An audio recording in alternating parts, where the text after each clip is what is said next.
Welcome, here I've got Honor 20 Lite and I'm gonna show you how to change photo resolution in the camera app at this device. So at first we have to tap on the camera button to open it, and for now we are in the standard photo mode. From here let's go to the right corner to this button. When we tap on it we can open the advanced camera settings with resolution option at the first place, so let's pick it. And now we can manage aspect ratio of this camera connected with quality in megapixels. So let's focus on aspect ratio now, because this is the difference we can see by our eyes. We are in 4 and 3, let's pick 1 and 1. And let's go back to the camera. Now the camera frame has changed to the square one, as you can see. Another tap to the right corner to the resolution, and we can also pick the 18 and 6:9 ratio, so in the camera preview we can see that this is the full one.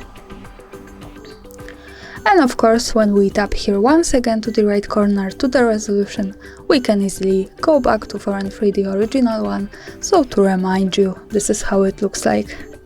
And that's all. Thanks for watching, subscribe our channel and leave the thumbs up.